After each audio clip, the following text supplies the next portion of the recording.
Hey guys, hope everyone's doing well. Welcome back to another video. This time it's going to be similar to the last one. We're on another four-wheel drive camping adventure, but with a twist. I've actually got a friend with me this time, so it's not just me. My friend Danyon's come with me on this one. He's in his car behind, so I'll introduce you guys in a little bit, probably when we get to camp or something. But we are actually in the Glenbog State Forest. Sorry, I'm looking behind me. I've just seen the police have pulled up, so hopefully that's not for me. In the Glenbog State Forest, which is about 5 hours south of Sydney. So we're going to be doing a bit of camping, a bit of hunting, stuff like that. And we'll bring you guys along for the ride, so hopefully you enjoy. Anyway, we're going to do a U-turn because we're at a lookout at the moment. I can't remember what it's called, something Piper Lookout. And we found that we're at the edge of the forest now, so we're going to do a U-turn and go back into the forest and see if we can find a nice spot to camp. So yeah, I'll speak to you in a little bit.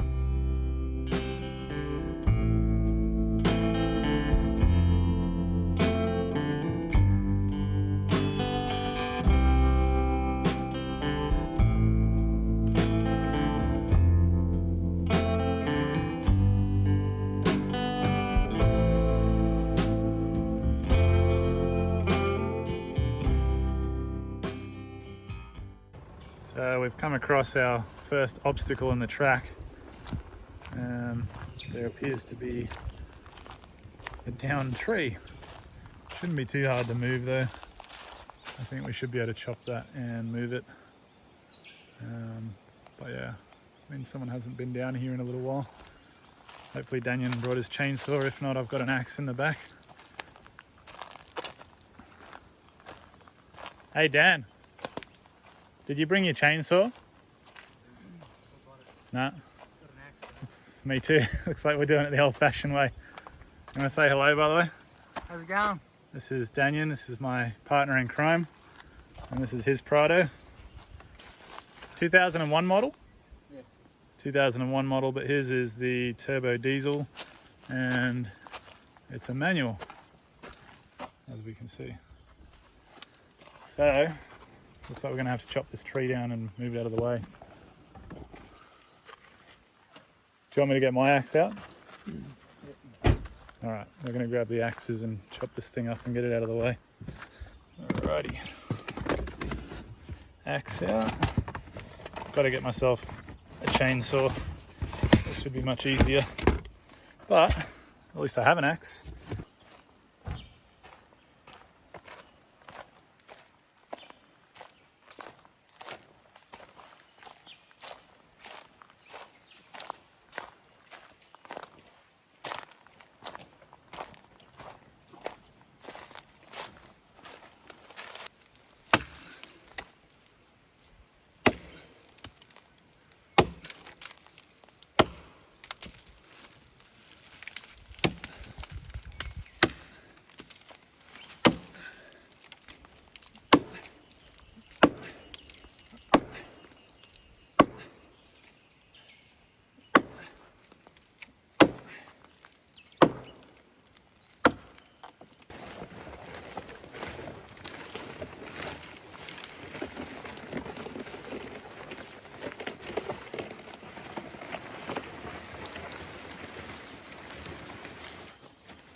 Nice. MF stands for use your imagination.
Okay, so it's a little bit after 6 o'clock now, and we've been through a bit of an interesting adventure, haven't we, Dan?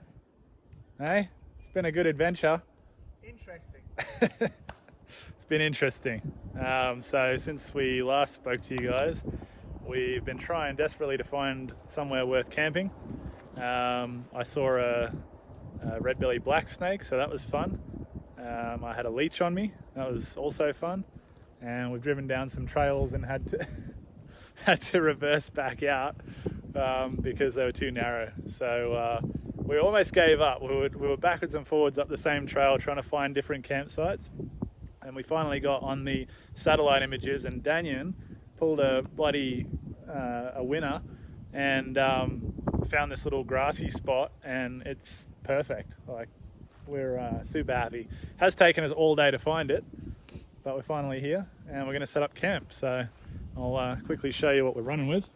We've got the two cars parked here. We're going to set the awnings up so that they open out into the middle. We're going to have a nice little fire, and yeah, this is the area. So it's really nice. You've got just grass and trees as far as you can see. It's going to be great for exploring. Over the top there's a hill that just kind of goes over, and just more like this pretty much. So we're super happy, but we did almost give up hope. What do you reckon to the campsite that you found? Pretty damn good. We're happy. What are you setting up? Gimbal. It's a little gimbal. Danyon actually has a YouTube channel of his own. You want to tell him what it's called? It is called Berserker Outdoors. Please subscribe. Berserker Outdoors. So I'll put a link in the description if you guys want to check out his channel. He does sort of similar videos to me, and we'll probably be making more as time goes on. Anyway, better set up camp before it gets dark. We'll be back with you in a little bit.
Hey guys, it's the next morning now. It's about 7 o'clock in the morning. I've just come away from the camp a little bit because I think Danyon's still asleep. But yeah, it was a good night. Interesting night. The weather was kind of weird. It was so foggy up here. I think because we're quite high up, it was almost like we were inside a cloud. You could barely see a few meters in front of you with a torch.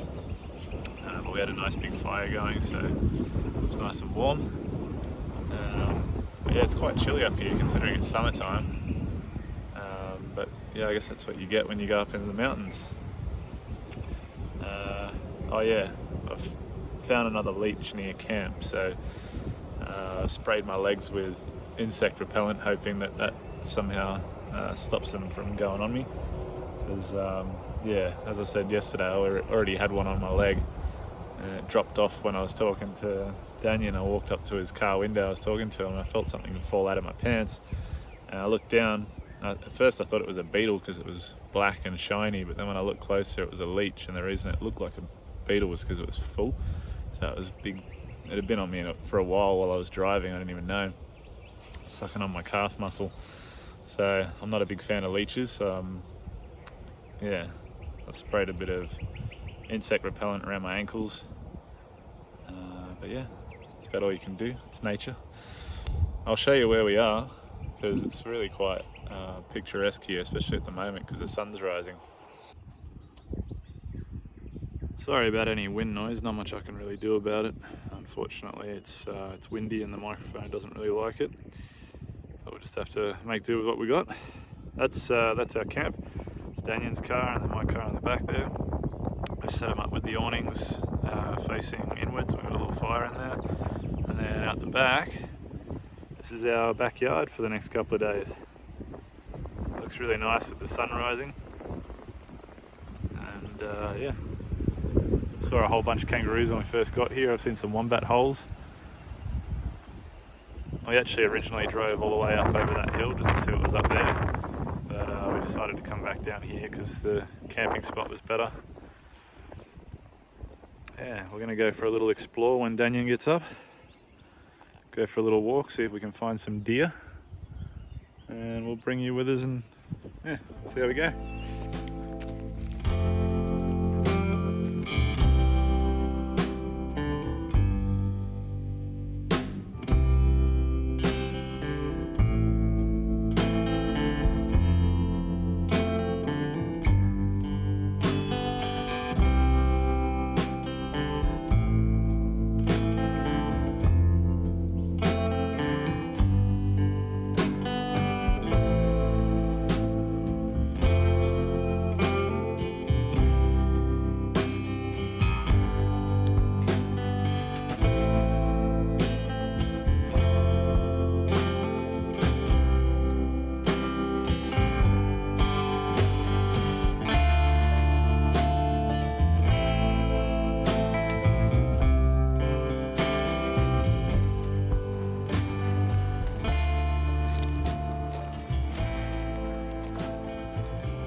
It's now the morning of the Friday, which is the third day of this camp. We're actually going to pack up and head out soon. So we got here Wednesday and set up sort of Wednesday night, and it's now Friday morning. We spent most of yesterday out hunting and exploring, just checking out the landscape. And it's a nice area. It's definitely a good spot to camp and we're pretty happy with it. So yeah, we're gonna pack up soon. Before we do, I'll probably take you down and show you the camp and go through what we've been using on the camp, show you what I've got and what Danyon's got. And yeah, we might do a bit more exploring on the way out and film some of that. So the flies have increased because the temperature's going up a little bit, but that's why we set these 3 days, because the Wednesday, Thursday were supposed to be nice and cool, and then Friday, today's starting to warm up, and it's a good time to pack up and go home before it gets too hot again. So that's what we'll do. This is the view of the campsite from the top of the hill. Nice and clear, flat ground, no big trees to fall on us. and pretty picturesque, as you can see. Last night when we were doing a little bit of exploring, there was about 20 or more kangaroos down in that little valley bit there. That's pretty cool to watch. Probably a mix of kangaroos and wallabies, to be honest. But yeah, there's so many of them. And then last night we saw a wombat just in this little clearing behind the cars. All right, let's have a look at Danyon's campsite first. Hello, Danyon. Hello, Tom. How are you, mate? Well, thanks. Had a good camp? Very good camp. Just thought we'd go through a couple of things that we're using for camping. So how about the awning first? What are you using? We've got a 23-0 270 degree awning. It comes out 2 meters from the car, and I believe it covers 9.5 square meters. Sorry. And you've been attacked a couple of times by this pole, hey? Yeah. What happens is the wind blows and it lifts up here, and the pole comes out of its joint, and it's fallen on Dan at least once that I've seen. These are the chairs that we're using. Best chairs around. Are they Dune 4-wheel drive? Recliners, little tables on the side. Really doing it tough out here, eh? Yeah. It's hard, man. I used to use those little crappy ones that you have to put together, and it's like a makeshift chair. And then I saw another friend using a recliner one time, and I'm like, I'm getting one. And then Danyon liked it so much that he got one too. So what's this tent that you're using? This is the first time you've used this, eh? Yeah. So it's a Lux Outdoor Megahorn 3, I think, and it's So a Lux Outdoor Megahorn 3. So it's a teepee. yeah. So it's only one pole. I want to simplify things with my setup. Yeah. So I thought one pole setup. It was pretty simple to set up, but the terrain wasn't the greatest. It's got Nah, there's a lot of spiky weeds and big bulgy things. but inside it's fairly spacious. Yeah, let's have a look inside. So as he was saying, you got one pole in the middle there that holds the whole thing up, and then it's all just pegged out all the way around, and no floor in this one. You missed the inside tent when it was up. Yeah, you had a secondary tent inside that you sleep in. But if you look at Berserker Outdoors, you might be able to see. Just saying. Shameless plug. All right, so that's Danyon's camp, and we'll have a quick look at mine. Same chair as we've already gone through. I've got just a standard 2.5 meter awning. It's a Darchi, or Dutch, whatever you want to call them. I actually have a sidewall on mine, but the sidewall that I bought is the King's brand one. Reason being, it's half the price and actually has twice the functionality as you got. This one can be a sidewall with the Velcro, but it's also got the sail track to go on the front, so it can be a front wall as well. Whereas if you get the Darchi one, from what I understand, from what I saw, you can only get either or. And then I'm using the Denali Kakadu tent. It's supposed to be a 2-man tent. I reckon you probably get 2 people in there at a squeeze, as long as you're really friendly with them. But for me, it's perfect, just for myself. And then inside, if I can open this one-handed. I don't know if I can. There we go. I've just got one of these self-inflating, they call them a 4-wheel drive mattress, sleeping bag, little pillow up the end. But yeah, it's perfect for me, this little setup. Nice and warm in there. So that's pretty much the rundown of camp. We are going to have to pack it up pretty quickly though, because the wind's picking up and it's starting to wreak havoc with all the canvas, as you can see. Yeah, we'll pack up and then we'll go and do some more exploring. We'll see you in a bit.